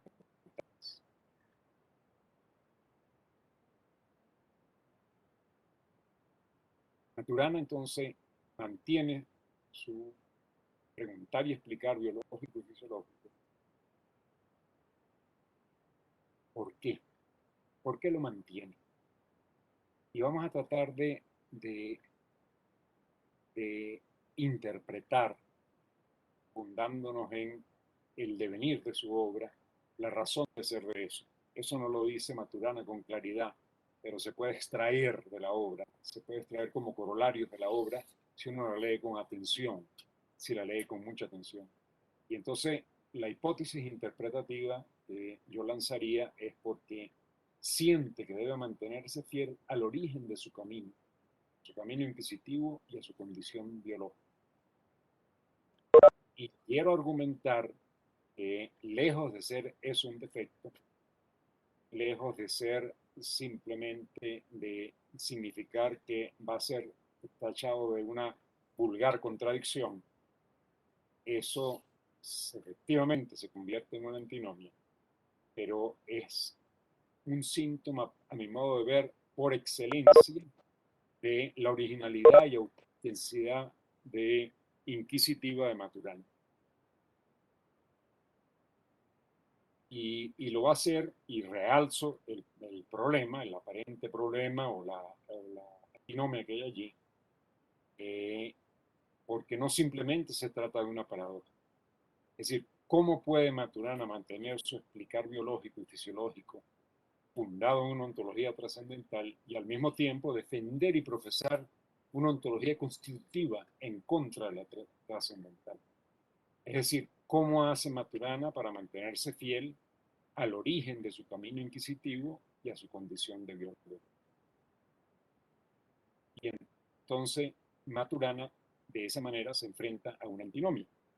Ya les había dicho antes, básicamente, que es una antinomia. Esta es una definición que es un diccionario de antinomia, un diccionario filosófico. Dice: antinomia significa contradicción entre dos tesis que se excluyen mutuamente, pudiendo cada una de ellas ser igualmente demostrada de una manera convincente por vía lógica. Yo prefiero decir que se sienten ambas como legítimas. Entonces, esa condición da lugar, las dos fases, los dos caminos, se contraponen, son una antítesis y dan lugar a una antinomia. Ahora, si nosotros nos alejamos un poco y tratamos de pensar posibilidades de cómo enfrentar esa antinomia, yo quisiera mostrar dos posibilidades, es decir, dos posibles modos de enfrentar la antinomia. Uno, que no es el que estrictamente sigue Maturana, o sigue implícitamente, es el modo que yo llamaría estrictamente ontológico fenomenológico. En ese modo estrictamente ontológico fenomenológico, definitivamente el énfasis se coloca en la situación vivencial y cualquier cosa que se pregunte y se explica se trata de ver cómo aparece en la situación vivencial.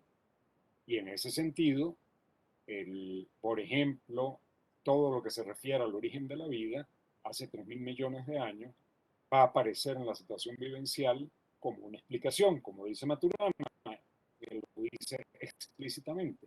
Y por eso digo yo que implícitamente está esa condición de ontólogo, y no solamente de ontólogo, sino ontólogo fenomenológico. Aparece allí. Ahora, en el caso de un modo estrictamente ontológico fenomenológico, simplemente se puede llegar al punto de decir no tiene sentido. Son preguntas que simplemente no pueden responderse en la situación vivencial.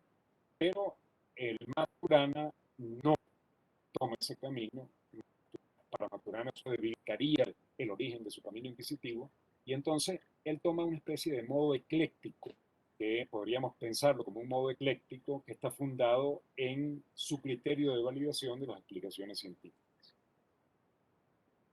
Aquí yo copié textualmente, como define Maturana, el criterio de validación de las explicaciones científicas. No lo voy a leer, es un poquito engorroso en la lectura, hay que detenerse bastante en él para poder entender lo que quiere decir Maturana. Pero quisiera llegar a una especie de conclusión. Realmente es un comentario que hace Maturana después sobre sobre ese criterio de validación de las explicaciones científicas, yo voy pues a tratar de explicar el criterio de validación de las explicaciones científicas con una metáfora diferente a lo que está diciendo Maturana, pero que para mí ilustra lo que él quiere decir en el fondo. Leo primero esto, dice, ya que el criterio de validación de las explicaciones científicas valida como explicación científica a un mecanismo que genere el fenómeno por explicar como una consecuencia de su operación, el mecanismo explícito y el fenómeno que ha de ser explicado necesariamente pertenecen a dominios fenoménicos diferentes y no intersectados. Por tanto, constitutivamente, una explicación científica no consiste en una reducción fenoménica, que es lo que él llama eso, reducción fenoménica. Entonces, insisto, el mecanismo explicativo y el fenómeno que ha de ser explicado, por ejemplo, origen de la vida, necesariamente pertenecen a dominios fenoménicos diferentes y no intersectados. Y eso, en otras palabras, a mi modo de ver, diría, él está muy claro diciendo que el dominio fenoménico al que pertenece una explicación como la del origen de la vida o del funcionamiento neurofisiológico es una explicación de un dominio diferente de este en el que yo estoy preguntando cómo funciona eso. Y que además, más fuerte lo dice, es no intersectado. Es decir, es fenomenológicamente una explicación que se trae a colación, pero sin perder de vista que se trae a colación en esta situación vivencial que necesariamente es dependiente de la observación, que es dependiente de la distinción. Es decir, que aquello que es independiente de la distinción, porque se fundamenta en una ontología trascendental, porque está fundado en la independencia ontológica, es traído aquí al terreno de la dependencia ontológica, pero no perdiéndola de vista precisamente que es una explicación. Y ese es el modo realmente como Maturana resuelve su antinomia. Es decir, por lo menos como enfrenta la antinomia. Ya ustedes verán si la resuelve o no la resuelve, pero la enfrenta de esa manera. Y permítame ilustrar la idea del criterio de validación de las explicaciones científicas con una metáfora, otra vez una metáfora. Y la metáfora que voy a usar es el libro de Las Mil Noches y una Noche.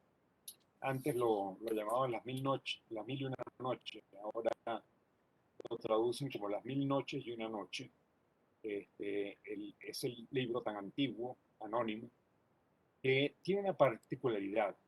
En ese libro hay una narrativa primaria, hay la narrativa en la que narra cómo la princesa Sherazade tuvo que conseguir una estrategia para evitar que el rey siguiese matando concubinas todas las noches y para evitar que la matara ella misma, y decidió contarle cuentos.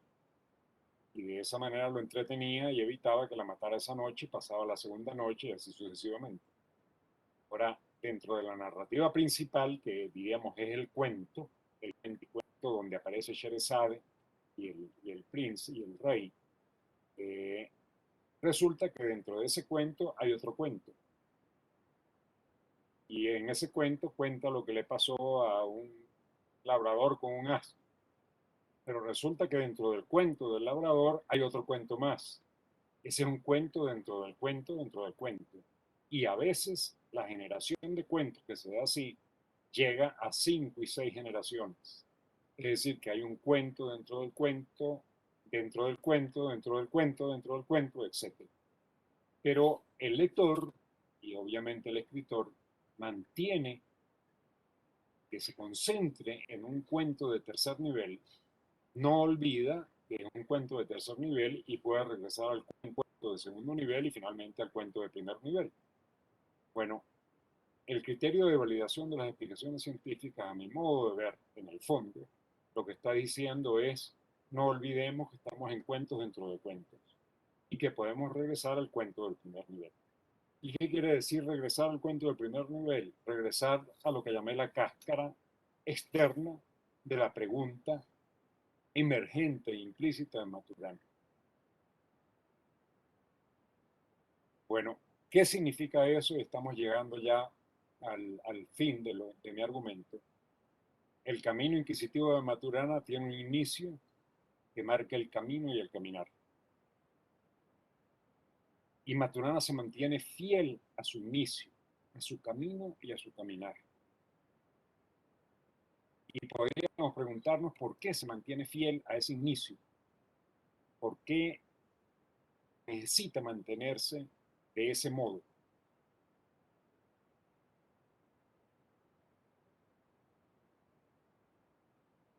En el comienzo lo ilustrábamos de esta manera, cuando decíamos que el camino inquisitivo de Maturana en relación con su preguntar era, lo ilustrábamos con este dibujo, la pregunta al inicio del camino, que finalmente llega a la pregunta emergente de manera implícita.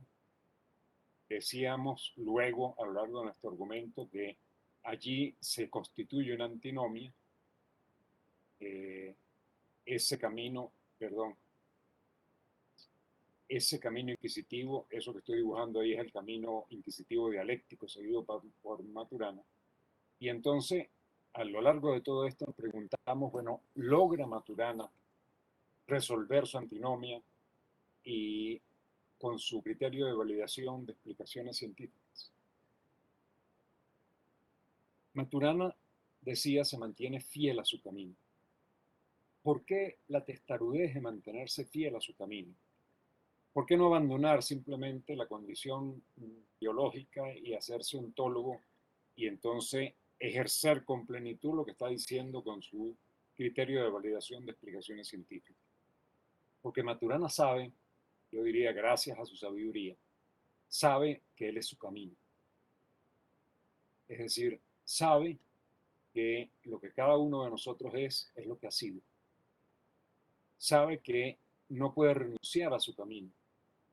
Sabe que su camino y su caminar van juntos. Y sabe que él es su caminar y su camino. Ahora, eso significa que Maturana, con ese acto de sabiduría, requiere mantenerse fiel a su camino, a pesar de que eso pueda manifestarse como una antinomia ante cierta mirada.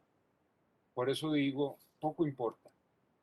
Poco importa esa pregunta de si logra o no logra resolver la antinomia, palidece ante ese brillo original del camino inquisitivo de Maturana.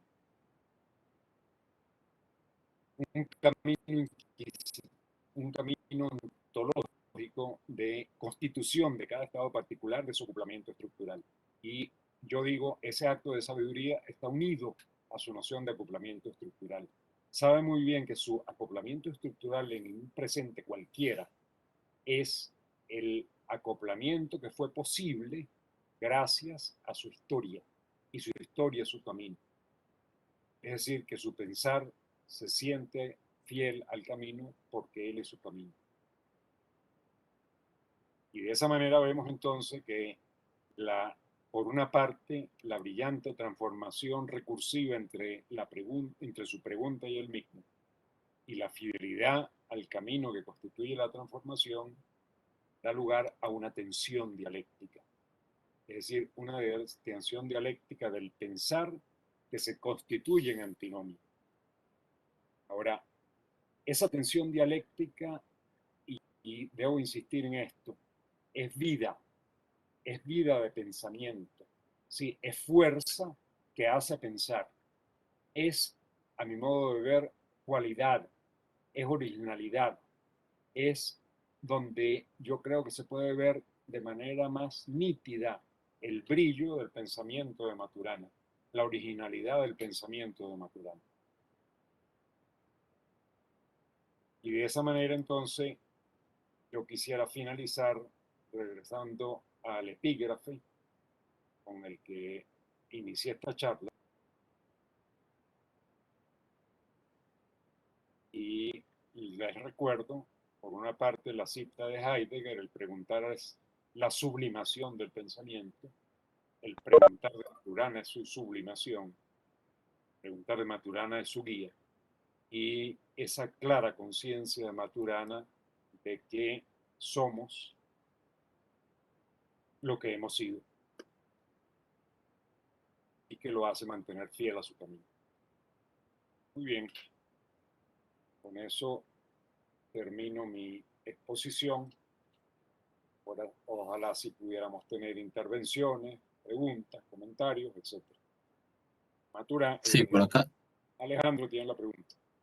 Sí, en algún momento Trino hace media hora, no, hace 20 minutos atrás preguntaba si podías mencionar la antinomia, pero creo que ya esa está resuelta allí, ¿no? Hernán Villagrán señala: me atrevo a señalar que Maturana es fiel a la noción de que toda explicación humana define la historia, como si no existiera una realidad totalmente independiente de la existencia o no humana y la interpretación de la misma. Esa perspectiva antropocéntrica y sus excesos actuales nos está llevando a una situación planetaria sin retorno. Continúa Hernán diciendo: debemos también ser muy cuidadosos. Perdón, ¿podrías releer? Me atrevo a señalar que Maturana es fiel a la noción de que toda explicación humana define la historia, como si no existiera una realidad totalmente independiente de la existencia o no humana y la interpretación de la misma. Esa perspectiva antropocéntrica y sus excesos actuales nos está llevando a una situación planetaria sin retorno. Señala después Hernán Villagrán a continuación: debemos también ser muy cuidadosos respecto de cómo el pensamiento mágico está tomando el control de las mentes y corazones de millones de ciudadanos para construir realidades, entre comillas, fuera de toda validación racional de naturaleza humana. Perdón, ese es Hernán López. No, Hernán Villagrán. Ah, ya. Bueno, yo le agradezco mucho el comentario. Entiendo que es un comentario.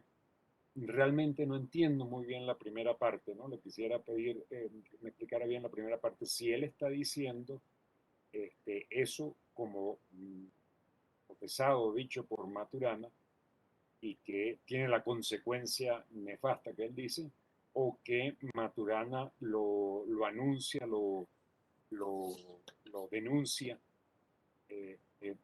Eso no me quedó perfectamente claro, si me lo pudiera aclarar. Hernán, ¿puede comentar?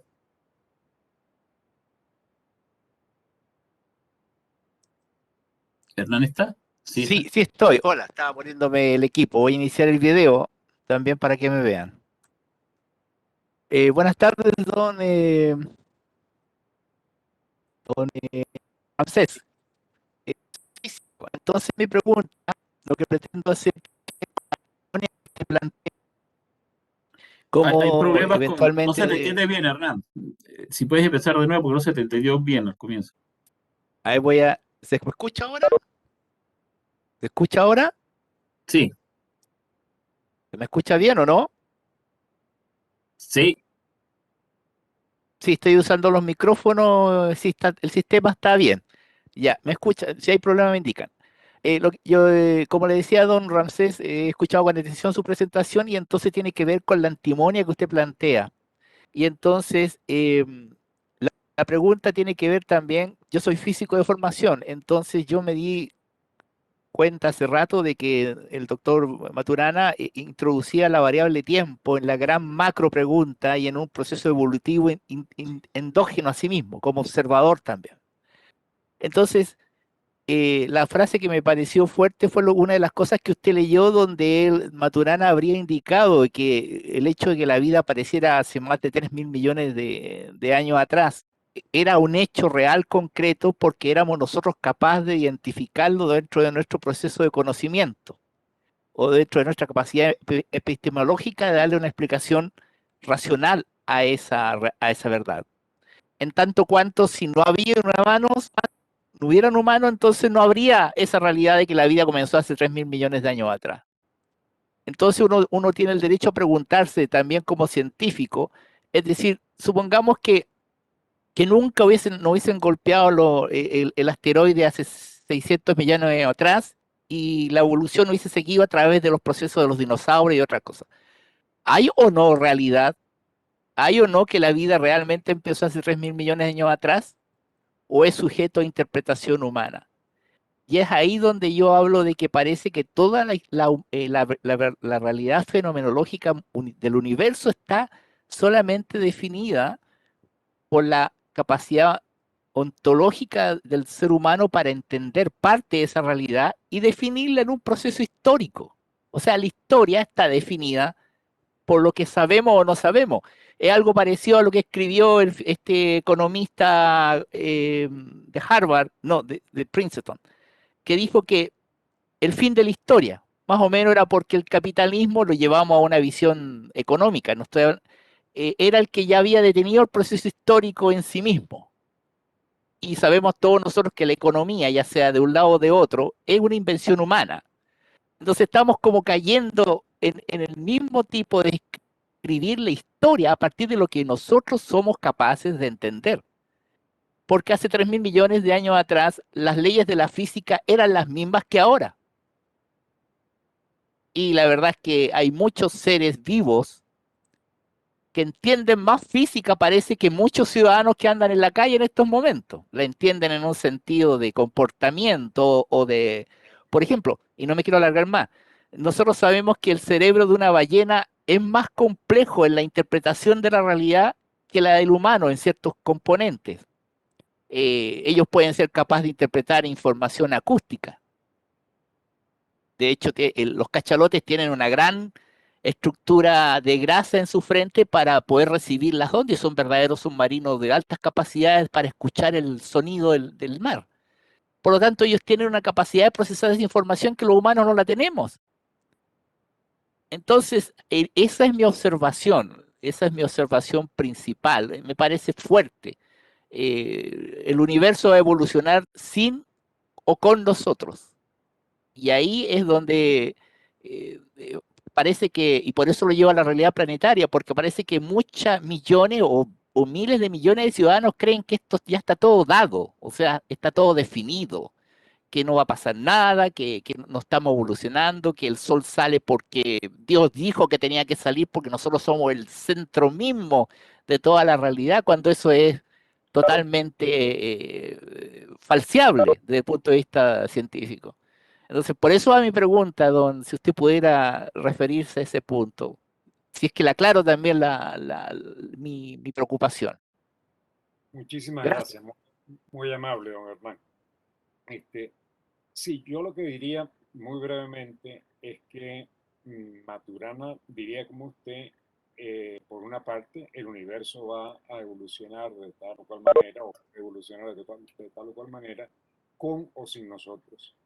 Y esto que somos nosotros comenzó hace 3.000 millones de años, todo lo demás.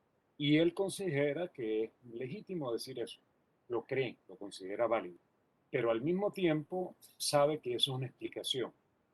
Es decir, que ese es un discurso que podríamos decir entre paréntesis. Eso es lo que él llama cuando dice ontologías o en este caso epistemologías entre paréntesis, porque está poniendo entre paréntesis eso que en lo cual puede creer.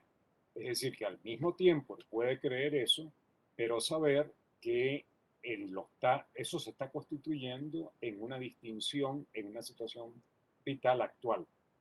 Y allí es donde precisamente cuando uno trata de ver cuáles son las ontologías subyacentes, se da la posible antinomia. Pero que Maturana resuelve de esa manera, que yo ilustraba con el cuento de las mil y una noches. Es decir, Maturana sabe que ese es un cuento dentro del cuento. Y ese cuento dentro del cuento lo puede creer perfectamente. Pero es un cuento dentro del cuento, es lo que diría Maturana, es decir, es un cuento que está dentro del paréntesis.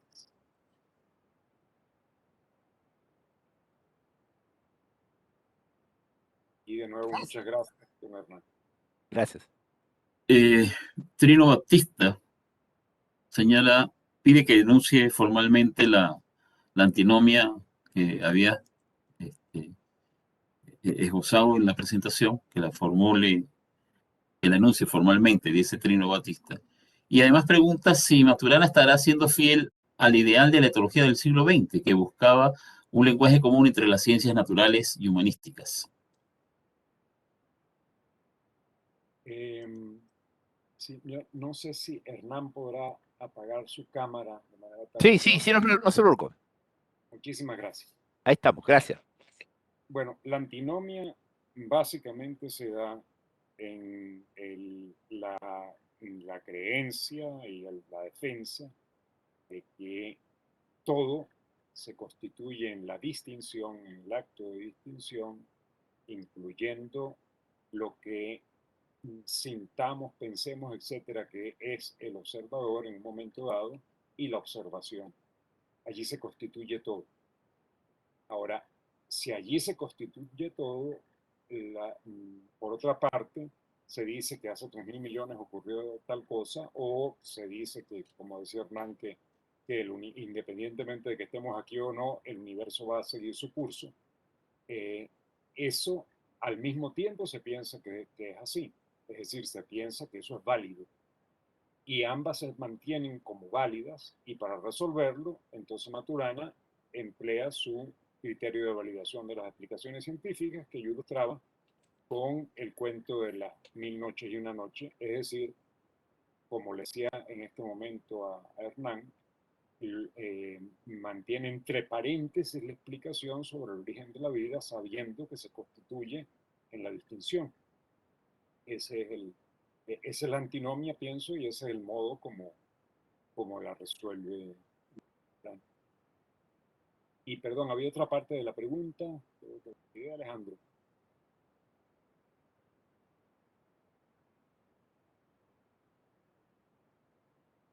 Alejandro, ¿me escuchan? Sí, estaba hablando, pero tenía silenciado el micrófono. Decía que señalaba Trino si Maturana está siendo fiel al ideal de buscar un lenguaje común entre las ciencias naturales y humanísticas. Yo diría que Maturana no, solamente está siendo fiel a su preguntar. Y eso es una característica distintiva. Es decir, Maturana no está buscando reunir esto con aquello. No está buscando vincular un concepto con otro, no está buscando eh, reunir una corriente de pensamiento con otro. Ahora, uno podría decir después que efectivamente hay una especie de un pensamiento humanístico, filosófico, que sí origina en un pensamiento biológico y que no abandona ese pensamiento biológico y por tanto reúne una, un, una concepción de ciencia natural con un pensamiento filosófico, de paso muy original y muy propio de Maturana.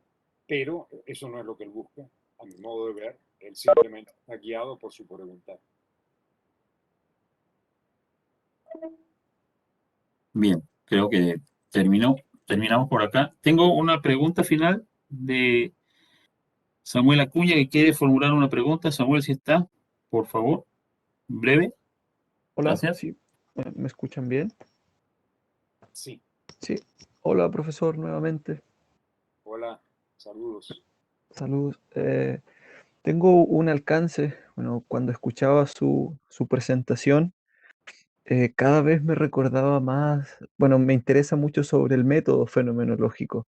Creo que ahí va mi aspecto de atención acerca de Maturana, más así con la ontoepistemología, aunque lo definiría mejor como ontogenesiología, para separarnos un poco de esta epistemología que más bien quiere siempre develar el entramado de un aspecto más científico.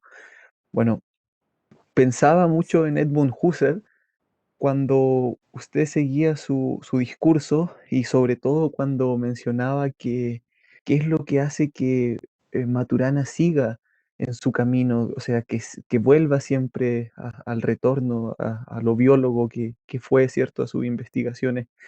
Y también mencionó la reducción fenoménica, o para Husserl, reducción fenomenológica.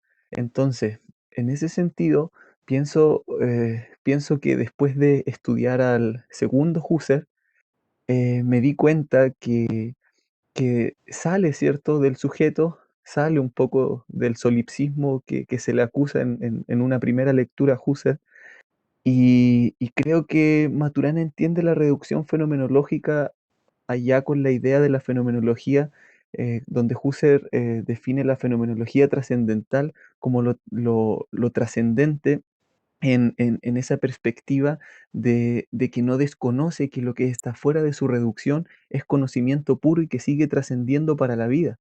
Entonces, pienso que Maturana, quizás bajo esta concepción, analiza que, que lo que él está estudiando también es un campo, un rincón del conocimiento que deriva más conocimiento. Entonces esta trascendencia pasa a ser como la apertura para poder seguir trascendiendo en el conocimiento.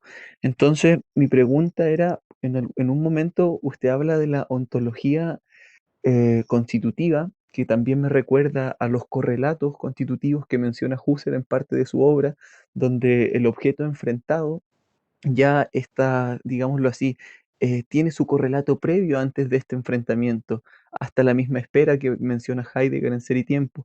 Pero, pero usted dice que Maturana no valida la ontología trascendental. Sí, así la constitutiva, pero ¿no están siendo estas dos constitutivas una y la otra, lo constitutivo y lo trascendental? Esa es mi pregunta, profesor. Que us- Muchísimas gracias, muy amable Samuel, por su aguda observación y pregunta. Eh, yo creo, Maturana muy explícitamente rechaza la ontología trascendental y no solamente eso, sino que le adjudica una serie de penalidades, ¿no? Y de malas consecuencias a la ontología trascendental. Cuando él hace eso, yo pienso que lo que está rechazando realmente es la reducción a una ontología trascendental, es decir, el simplemente situarse dentro de una concepción realista, dentro de la concepción de independencia ontológica, y que lo asocia a su vez con el devenir de la cultura occidental y con el estado que para él toman la época moderna y la época posmoderna, en el cual claramente lo anuncia, él siente una especie de peligro de perder nuestro rastro humano, perder nuestra condición humana, porque nos aleja de lo que él considera la condición inicial de lo que él llamaría el Homo sapiens amans, es decir, de el ser que acepta al otro, que se da en relaciones de lo que él llama amor al otro, es decir, aceptación mutua, fundadas en la emoción del amor, dice él, pero que se va transformando hasta llegar al punto que se da en la posmodernidad, que él lo considera lamentable. Y todo eso, de alguna manera, se lo achaca en parte a la ontología trascendental. Pero, Mm, a pesar de ese rechazo de la ontología trascendental, digo yo que parte de su narrativa, que la sigue manteniendo, la sigue validando y la sigue creyendo, ahora eso es lo que da lugar a la antinomia y que él por lo menos lo atiende, lo enfrenta y ya juzgará cada quien si lo resuelve o no, mediante el criterio de evaluación de las explicaciones científicas. Yo diría que finalmente el Maturana que resulta de todo esto es un Maturana fenomenólogo, ¿sí usted? Y es un Maturana que no tiene por qué adjudicársele lo que usted decía, que le adjudican a Husserl de solipsismo. Es un Maturana que está centrado en la situación vivencial. Y como hace muy bien, lo dice usted, el segundo Husserl y Heidegger, aún con más razón, porque se ocupa de la historia ontológica, eh, está lo, el yo, lo que pertenece al yo es solamente el lado noético de la situación y lo otro el lado noemático, pero la situación es una. Hay una unidad fundamental en la situación y ese yo puede o no aparecer en la situación de manera explícita, aunque esté copresente, etc. Esa es lo que le puedo decir viendo de su interesante pregunta y comentario. sí, muchas gracias, me queda más claro. Muy Sí, amable. Muchas, muchas gracias. Bueno, tenemos ya 2 horas, Rancés. No vamos a usar de su tiempo ni del tiempo de los demás. Muchísimas gracias a Rancés y a todos quienes nos han acompañado. en nombre del Instituto de Gestión e Industria de la sede Puerto Montt de la Universidad Austral de Chile y de la Escuela de Ingeniería Civil Industrial y de la Escuela Latinoamericana de Pensamiento y Diseño Sistémico. Muchísimas gracias a todos y todas y todos quienes nos han acompañado. Y muchas gracias de nuevo, Ramsés, por el esfuerzo y a todos quienes nos han acompañado. Muchas gracias y feliz tarde para todos.